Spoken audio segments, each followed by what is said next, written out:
Warning, the following episode of Childhood Trauma Theater may not be suitable for younger listeners. It may contain inappropriate topics, horrifying visuals, and nightmare-inducing memories. Listener discretion is advised.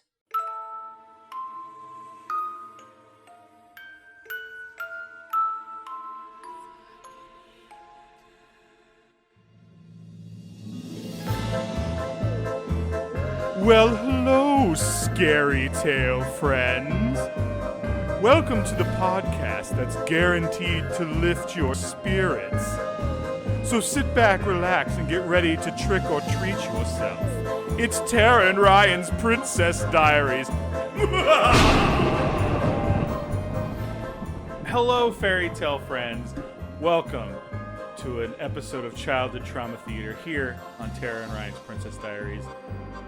I am very excited about this one. I have been pushing for it as a one of our Halloween episodes. Since it is a Halloween movie, I was, for a while, we thought against it, but then we found out that this is the 30th anniversary of what can only be compared, Gone with the Wind, Citizen Kane, Ernest Scared Stupid. I am super excited about this episode. I have a feeling my co-host may not be as quite as excited as I am about this. What gave you that idea? You got up twice during this movie to go do something else. At the end, I believe you said, and I quote, "All right, let's do this." I remember the first time I made you watch this movie, which I think was back in the 10 years we've been together almost. This is probably our 9th Halloween. Yeah, I can't remember when I watched it, but I've seen it one other time, and it was with you. And, it was interesting watching it with you this time. I thought this was let me ask you this starting off. Do you think this was a good entry into this series? Sure. I've not seen any of the other ones in the series. No. So. Into the childhood trauma. Oh, yes. I agree. Yes. There's a lot of horrifying parts, and I think if you saw this as a kid, I completely understand why you would be very scared. As a kid, nothing. You hid your eyes. I actually couldn't look at the one main troll because he was so disgusting, and he only gets worse as the movie goes on that I finally had to stop looking at the screen. Yes. So let's do a little bit about the history of Ernest. I think he's kind of like a Looney Tunes character to me. Yeah. And he's very likable. Mm-hmm. But he started off in 1980 as a advertising character. And what is the actor's name? Jim Varney. Okay. Jim Varney was a stand-up comedian. Mm-hmm. And he got a advertising campaign called Cherry and Carden, which was John Cherry and... Ooh, it's a dark and stormy night here on... I know. I really hope that picked up. A lot of times it doesn't. Sometimes you just hear us go, oh. Yeah. John Cherry and Jerry Carden, they were a Nashville advertising agency, and they came up with this idea. They were doing an ad for a amusement park in Bowling Green, Kentucky, mm-hmm. and it was... the amusement park had just been bought by another group, and they wanted to do an advertisement, but it was kind of in disrepair. So they're like, well, we don't want to show the amusement park. What do we do? So they came up with this idea for Jim Varney to do this character, because he did a lot of stand-up where he's like, oh, I lived in kind of the redneck area, and I'm going to tell you this, and this guy talked like this. So he had some kind of blue-collar characters he did. And the idea was he would come up and talk to the camera, who was this other character, Vern. But mm-hmm. you were Vern. And you go, hey, Vern, you got to go to this amusement park. It's so great. It's got these big roller coasters, and it's got this, and it's got that. And it was him being very excited about it, which was a cheap way of doing it without actually showing it. So he did that, and they came up with this idea, well, we can do a lot more stuff. So they started doing local things, and then people started calling in from everywhere. They started going out to different markets, so they would advertise everything from, local used car salesmen, not salesmen, but local car dealerships, TV stations. He does a Brahms commercial where he's like, oh, Brahms steak burger. Oh, look, it's got tomatoes. It's got lettuce. And it's just him being very excited about this, or some cheap thing. And the idea is he wakes up Vern in the middle of the night to tell him about stuff. And the camera is always very okay, Ernest, but Ernest is very excited about the product. There's one where he's doing the camera's doing a puzzle, and Vern's like, have you seen these new Hoover vacuum cleaners? And he picks it up, and sucks up all the pieces. Like, you should really glued those down. You know, like he's always put upon Vern, and that became the thing. It went all over the nation. Like Coca-Cola did some ones with him. Yeah. He had some big things. So they started doing like, then he started doing video. They would do little like, okay, we won't just do advertisements. We'll do video packages. We'll do little skits. Started doing these movies. Had a TV show where he won a daytime Emmy. Oh, wow. Called Hey Vern, It's Ernest. I don't know if you remember Hey Vern, It's Ernest. No. This goes out to my buddy Paul. Paul always used to love Dust Bunny. He had a little like gray rabbit puppet that lived under the couch named Dust Bunny, and he had little characters like that. And so then when he did these, they got a movie deal with Touchstone. So this is how we get into our Disney part of this, and it was they would do, I think it was 6 movies, and these movies never made a ton of money, but they'd make like $30 million off of like a $2 million budget. Yeah. Like they didn't cost hardly anything. That was the same thing with the ads. It was very cheap to make these ads, so they just put out a bunch of them. So Disney was like, "Yeah, keep making them." So they made 3, and then they made this one, and this one actually didn't make a lot of money. That's when Disney Touchstone said, "Yeah, no, don't make anymore." He started going to video. We'll talk. I think we talked a little bit about Jim Varney. His last, we recently recorded his last performance as Cookie in Atlantis. Yes. And he was also Slinky Dog.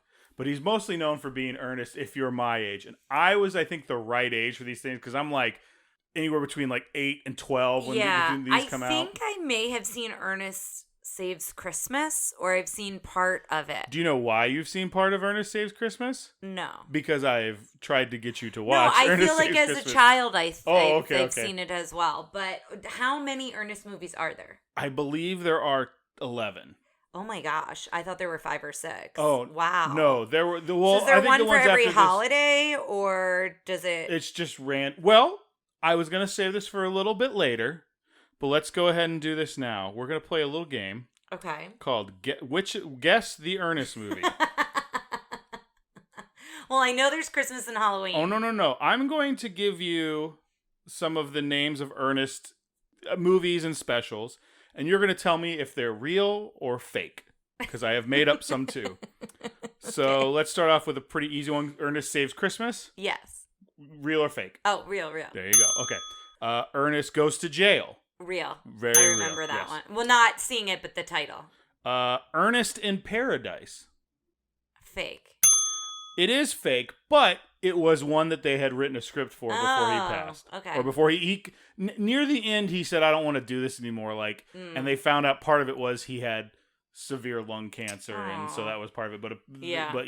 But also I will say in the last one, the man who directed all of them actually got in front of the John Cherry got in front of the camera and was his buddy in that one. That's cool. Ernest Needs a Kidney.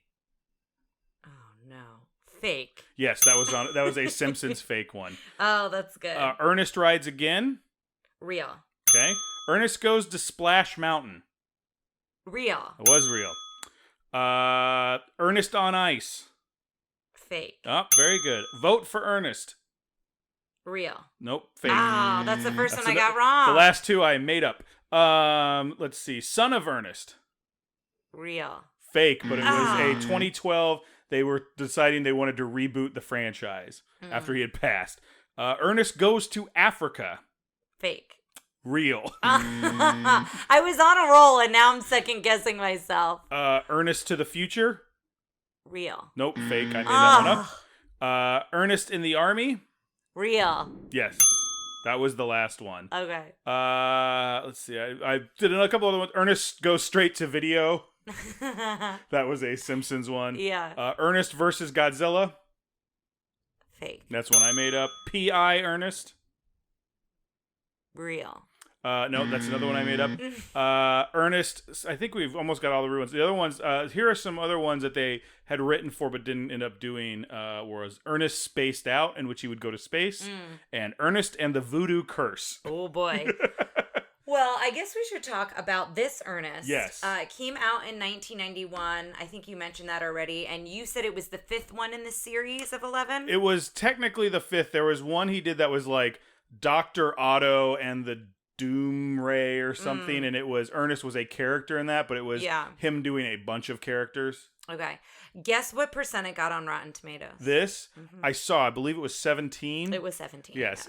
This was a fact I have. It was the only Ernest movie reviewed by Siskel and Ebert because Ebert had never seen an Ernest movie before. What do you think they gave it? 2 thumbs down. 2 thumbs down. Now let's be honest, and then we'll kind of go quickly into the Yeah, I don't have a ton of notes. I just wrote some things that we commented on along the way. If I never asked you to watch this again, would you? No. Did you not like it? I just would. I love Eartha Kitt. Eartha Kitt, I think, is fantastic. She's hamming it up. She's camping it up. She looks like delightful. She's having the most fun in this movie next to Ernest. She's delightful. I do like the actor, Varney, but there's a lot in this movie that I'm just like, no thank you about. So I just wouldn't, it wouldn't be one that, like, listeners, I think we've talked about this in the past, but for Christmas and Halloween especially, we watch like TV shows that have special episodes for the holidays. We watch movies that, are this time of year. We try to do the same thing for like Thanksgiving, for basically any holiday, but mostly Christmas and Halloween are the two big ones for us in our household. This isn't one I would ever include on a regular basis. The only reason I think you watch is because the first time I asked you to watch it, I feel like some of those days were like, hey, let's watch a Halloween movie. And I'm like, how about Ernest Scared Stupid? And you're like, how about literally anything else? Yeah. But like I said, I do like Eartha Kitt a lot. So. Well, do you like the character of Ernest?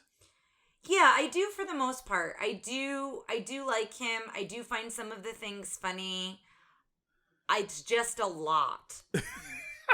You know, like, and I don't want to sound like a snob about it. I'd like to watch some of the other ones now, which I can't believe I'm saying that because I know that's delights you to no end. I love Ernest Saves Christmas, starring the voice of the Sultan from Aladdin. Okay, so that'll be another one. Yeah. Well, no, we don't have to do another one. Not for the podcast, but I'm saying yes. That would probably be the next one I'd like to see. So I'm open to seeing that one. I'm open to seeing maybe one other one to see if I do like the character of Ernest, because I only know him from this. Yes. And I know he is a version of this in every movie, but it would be interesting to see it in a different movie. I think he's also more fun in smaller doses. What is the first movie in the Ernest series? Goes to Camp. Camp is the first one. And my parents, I saw that one. I saw Ernest Saves Christmas. I own, because the only way to get Ernest Scared Stupid for a long time was to get like a 3 Ernest single DVD. Mm-hmm. I own Ernest Goes to Jail. I've actually never seen that one. Okay. I think because my parents went, I don't like, why? Well, he's young. Let's not take him to a movie about jail. Because it is a weird thing. It's like camp. Kids love camp. It's Christmas, so he's going to be with Santa. Jail. What? Like, yeah, that's a good point. Yeah. And we should say too, we watched it on Hoopla, which is a library. So it's one of those. Yes, it's something that usually connects to your local library and offers some things for you to check, like movies and audiobooks and those sort of things. Hoopla, and it was available there. It's despite being a Touchstone film, I don't see any of the Ernest movies on Disney Plus, which is a real omission. And you could probably purchase it digitally on a platform, maybe. Oh, I'm sure it's available. Yeah, I think you can. I think if you were looking for it. I think some of the other ones, like Ernest Rides Again and Ernest Goes to Africa, are probably some of the harder ones to find. Yeah. So I did find it interesting that the opening sequence is basically Hocus Pocus. Yes. So the opening sequence, Ernest plays his ancestor. And Phineas P. Worrell, I believe. And his ancestor, it shows the past, and it, tells this tale of this troll that, like, turned these kids into these, like, small wooden dolls,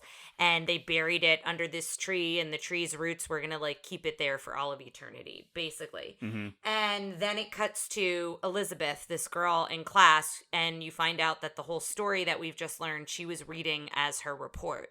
And they were Hocus Pocus stole from this. Yeah, they were supposed to do a class report on the history of the town.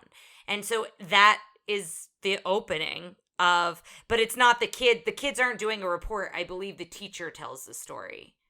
In Hocus Pocus, yeah. Yes. But it's still the history of the town. Right.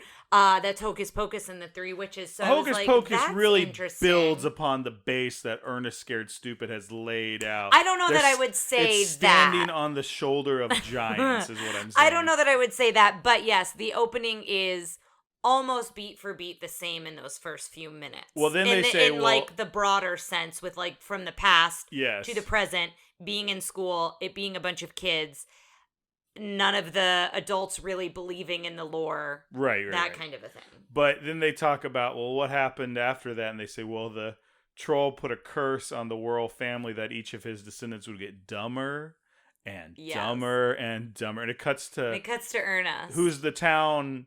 He is the sanitation engineer. Sanitation engineer. He's the garbage man. Yeah. And the first shot we see of Ernest, he's got his finger in his mouth, to which Tara pointed out he has and especially for in that someone who works in scene, garbage. In that first scene when he's in the garbage truck, his hands are in his mouth a lot. And I don't know. And I thought that grossed me out until I saw the troll, and then all bets were off. That troll is nasty. There's something I wanted to share. We'll get to that when we get to the troll. Yeah. But so the next big thing is there's two things. It's the kids trying to find make a playhouse, and then there's these bullies, the Murdochs, the Murdochs, who are, of course, the mayors, because people the mayor's kids. Yeah. And basically the treehouse they make, it's kind of rickety, and the bullies come by, and that's when Ernest helps the kids out. But before we get there, he meets the delightful. He is charged with taking care of old Mrs. What is her name again? Old Lady Hackmore. Hackmore, who is Eartha Kitt, who is Tara will one day the most delightful. Will either woman. turn into this character or cosplay as her.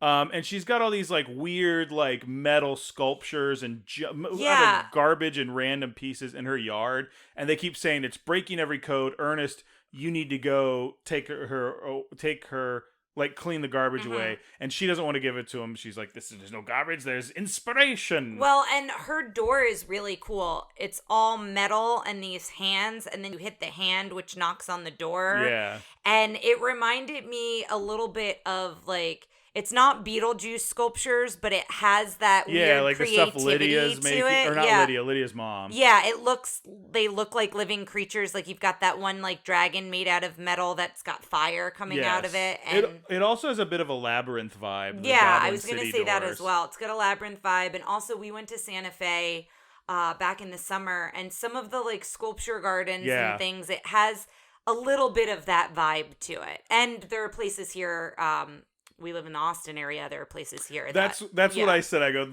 No one would bat an eye at this. This is just because it's some. But there are Missouri HOA going nuts at this. What I will say is there are some interesting things to look at. In addition to Eartha Kitt, but Eartha Kitt's outfit, she's got the goggles that are now more referred to as those steampunk goggles. But I like that she's got this fire extinguisher with this coil. It's not an extinguisher. It's literally shoots fire. Yeah, it's it looks tank. like a fire extinguisher, but then you realize it's actually like a torch, and it shoots fire. Yes, and I think they show her later building a sculpture. Yeah, so she's welding with it essentially. Yes. That's I think what it is. But... So when they build the treehouse, he's like, well, there's a legend here that there's a troll that lives below this tree, and if on the night before Halloween, if a whirl knocks on the tree and says this, it'll release a troll. He's like, but what are the odds of that happening? And then it cuts to the troll emerging from the branches and scaring everyone. Yeah, and I wrote he picks the creepiest tree because he picks that tree. They build the treehouse, and then he tells the tale later on. However, the tree is perfect for this treehouse because it goes up and then out, so you can build stuff on. And the treehouse is another really interesting scene that there's a lot of contraptions and a lot of fun design. He's aping a lot from Pee-wee. I think they were that's true. They were going up against each other. This has a vibe of that too. So my question to you is, did you ever have a treehouse? I didn't, because we didn't have a big enough tree. I had a fort, one of those ones that they build that it's a second story, had a slide. Oh, yeah. One of the, like a little playground set. Yes. Yeah. I had a friend who had a treehouse that we went to every once in a while. Did you ever have a treehouse? I did not. No, kind of the same thing. Kind of shocked your dad never built something like that. Well, we had woods around not around our house. You ain't gonna build a treehouse in the Pine Barrens. That's where the Jersey Devil come and get you. That's true.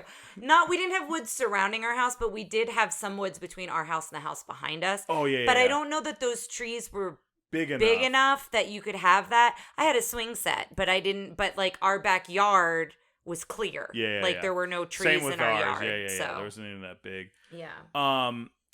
So the troll.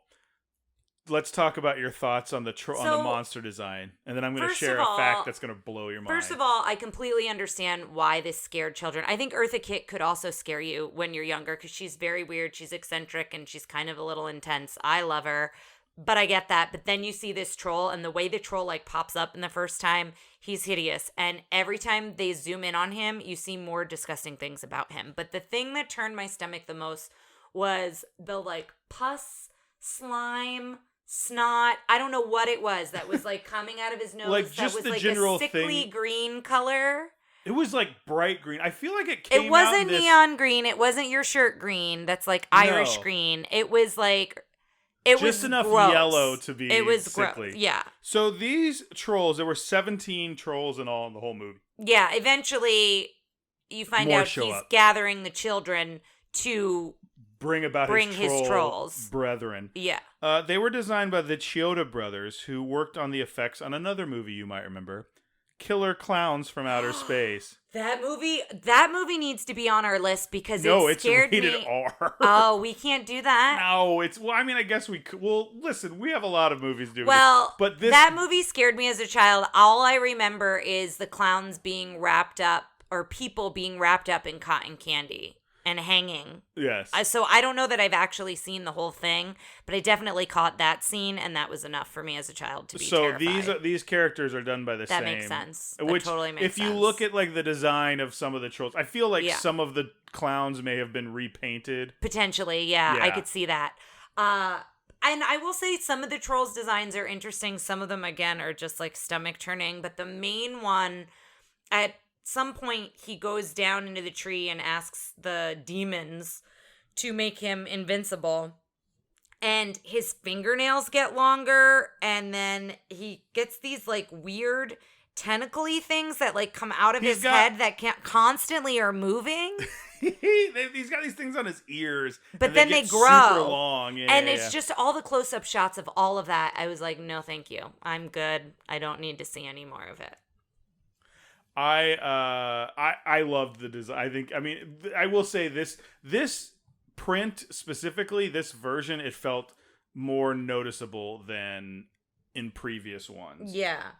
I only have one or two more notes, but I have here, I don't know which boy it was. I should have wrote his name down, but I said a good boy scream.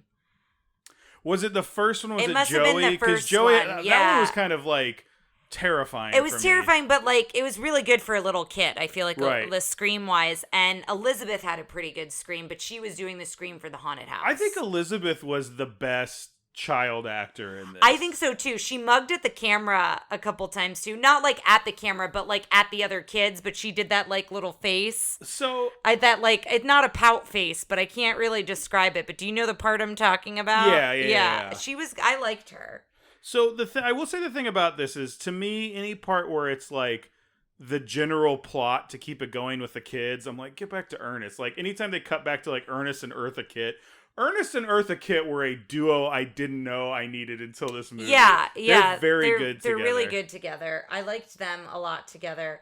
Though we have nominated the worst actor in this film was Kenny's mom. Kenny's mom was terrible. And so what I was going to say about the kid, she was bad, but like she would like, there was a part where Ernest sees the troll and comes to the sheriff. Kenny's dad is a sheriff. And it's like Kenny's dad, Ernest, and then Ernest's mom is just in the background, like ping-ponging between Ernest and the sheriff, like, huh? And then she's like, Ernest, how could you? Like, she's bad. Elizabeth's mom looks like she just stepped out of Ozzie and Harriet. It's so ridiculous.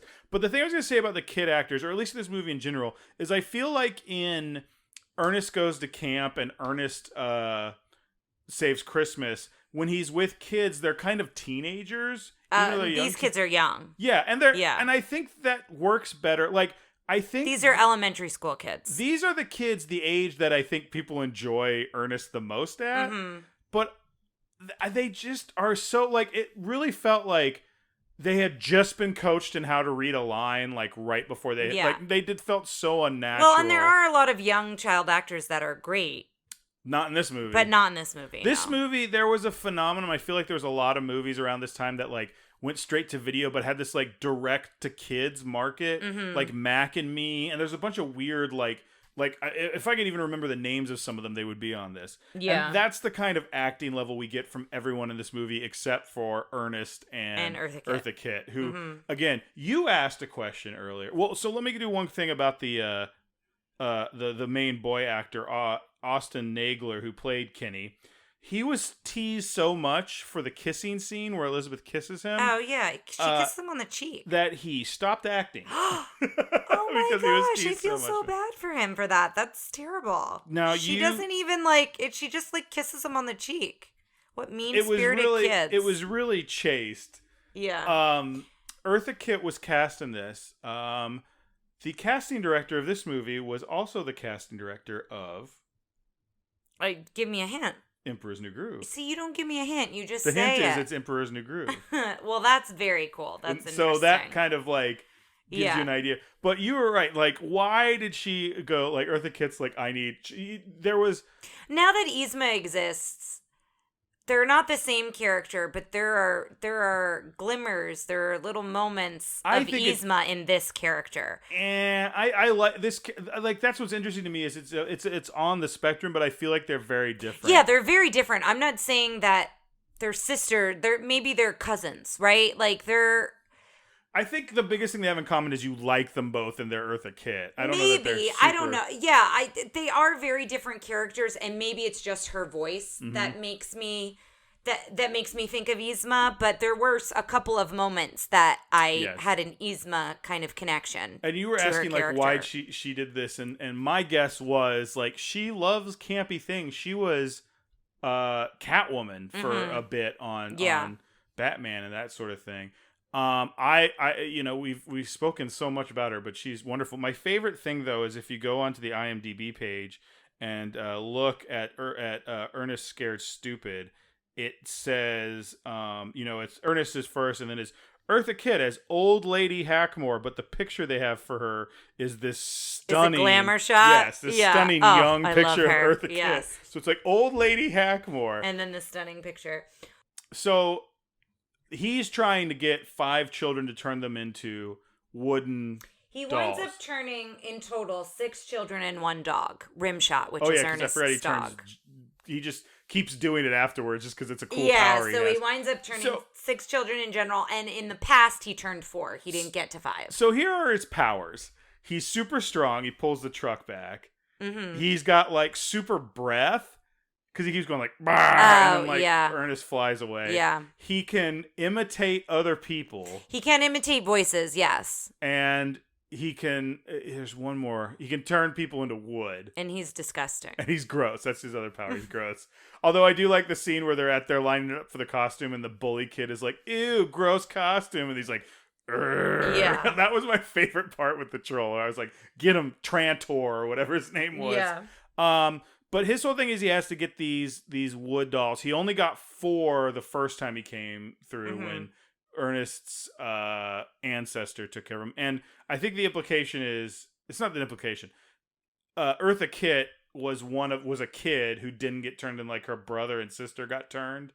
Yeah, they're relatives or friends or something. Yeah. And so she saved these dolls this whole time because she knows the lore that eventually the troll will come back. So when he comes in, he's like, I've let the troll loose. She's like, I don't know if you notice this in the back, she's like, could have been a werewolf, could have been a vampire. I could take care of them all. Garlic, silver bullet, no problem. You have a pretty good Eartha Kitt. Thank you. I thought so. She's just got such like a it's like a very quickly but punctuated. But if you slow it down, it's so like silky smooth. Like I just love it. Mm-hmm. But anyway, she is like, so apparently I think she's like a monster hunter on the side, and we just like we need an old lady Hackmore. I'd love backstory of old lady Hackmore. That'd be great. But she like pulls out a book on trolls, and she's like, I never wanted to open this book, and she opens it up, and it's like, you have to destroy him with a mother's love or the heart of a child.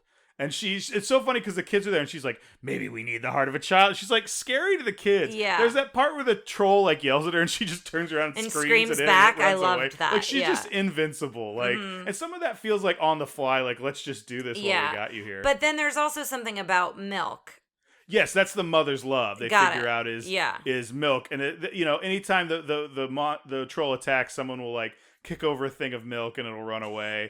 Or like a dairy truck will drive by. Now, did you remember that from the first time? Or did you figure it out? Remembered nothing. I did totally you dumped it out of my brain. Did you figure out that he was afraid of milk all the times he like... Not until Ernest had the ice cream. Right, okay. But I knew from the book, I was like, oh, it's milk. Yeah, because there's like one these letter. These 2 pages are stuck together. And it's like M-I blank K. And he goes...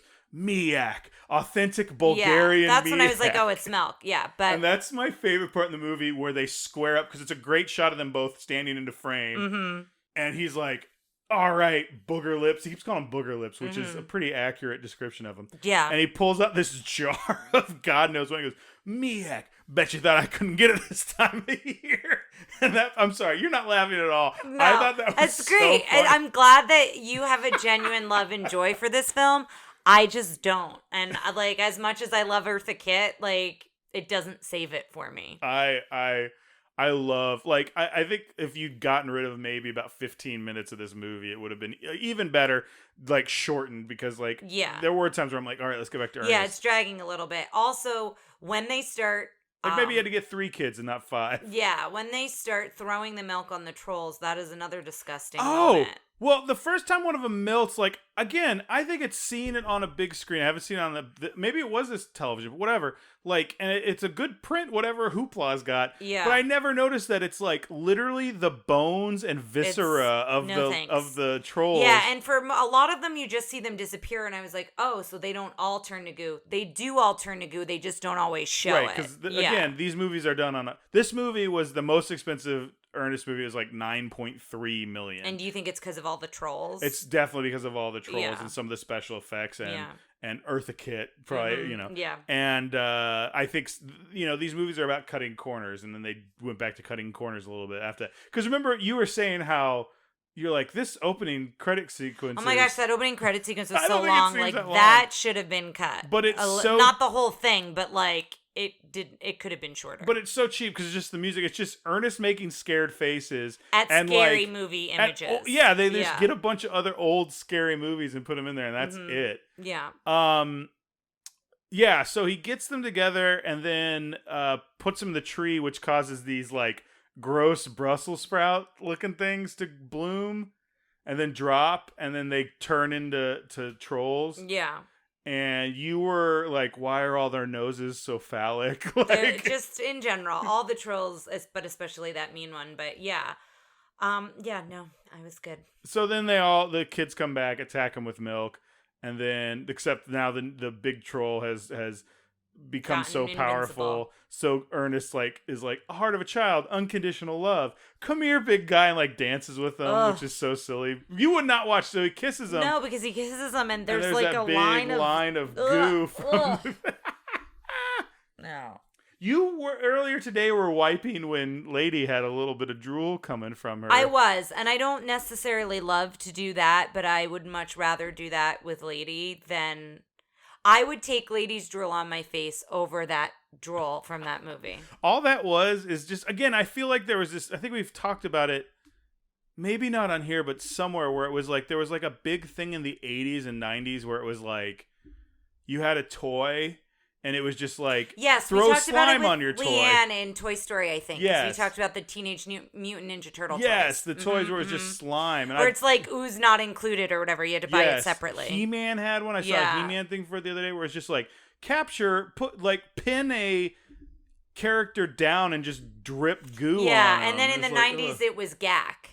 It was Gak slime. was like the next thing. Slime is now popular now, but Gak was the big thing when we were kids. Even now, the recipe for slime, I remember in the 80s, was like the ones now I feel like are more, they roll up easily. They kind of like stay together. Well, it's glue and some other things, right? Right, but I feel like Gak gack was like corn starch and something. But I'm just saying that the stuff you got like was the official Ghostbuster slime. Or the official Nickelodeon. So drippy. Yeah, the official Nickelodeon stuff too. And even the stuff they do now when they slime people on like Nickelodeon, it's like I think it's more the stuff you're talking about where it's like it cleans up much easier. Whereas like the stuff that they used to have, I feel like would hit your carpet and go, and like just like I'm gonna hit every single like crevice and every fiber, and now you can kind of like we'll roll it up and get it with like stuff. One thing we've established in this is we've got the Mombi head scale of how traumatizing this was. Oh yes, I forgot about the 1 through 5. So I believe Labyrinth got a 2, and then Return to Oz got maybe a 4. I can't remember, but we're going to have to start keeping track of it. Well, I'll take a look again, but where do you think this one ranks? In between a 3 and a 4. I think a 3. I'm going to say a 4 because you wouldn't look at the screen. I guess that's true. I'll give it a 4. Disgusting is... Yeah, I mean, it wasn't frightening for me. It was gross. But imagine... So I was 10 when this came out. But as a child, yeah, I probably also wouldn't look at looking the at screen. that. Because one of the reasons they thought this one didn't do as well is because people thought it was scary. Yeah. People didn't want to take their kids to it. I think they didn't realize how young an age group they were appealing to. Yeah. Especially that scene where Elizabeth is like, there's nothing under my bed, and she turns and it's that quick, like that extreme close-up. They did so many close-ups of that troll's face, and I could imagine that on a movie theater screen. So that director, they did Ernest and Fisheye lens, which makes you really close in the middle. Okay. In the ads, because he was supposed to feel invasive, like, "Hey, Vern!" Like yeah, he's really getting in your that face. makes sense. So I think that's something he took. He took from that. Yeah. Because there's a couple scenes where they're really close on Ernest too. He just doesn't have literally 2 noses worth of snot dripping down. Yes. Like when Ernest is banging on the door, he's like, "Let me in, Sheriff, let me in." Like they're doing the same thing where it's really close on him. So I like. So you give it a 4 as well? I think so. I think it's as terrifying as Return to Oz, but it's a little more meaningful, like intentionally terrifying. I think Return to Oz is.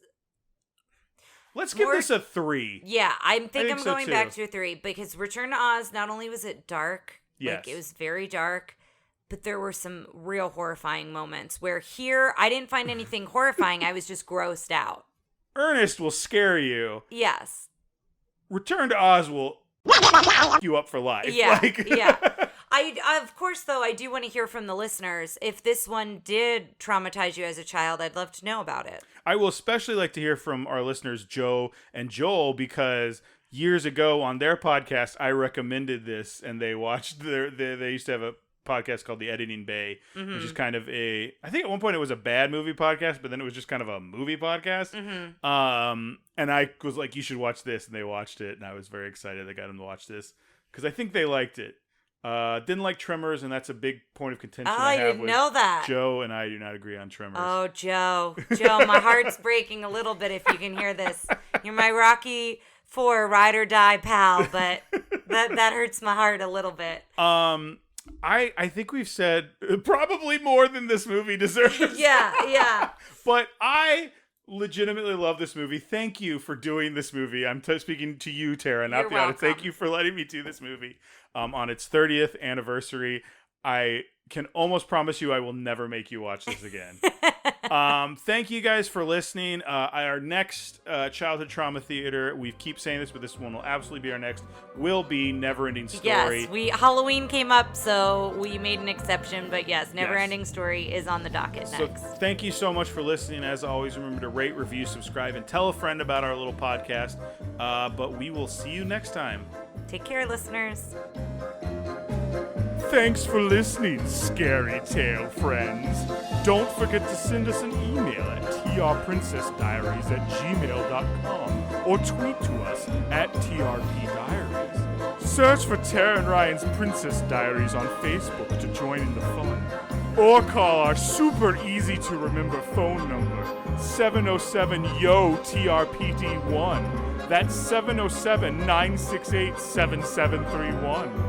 Remember to give us a 5-star review on iTunes, Spotify, Google Podcasts, or wherever you get your podcasts. Creep it real.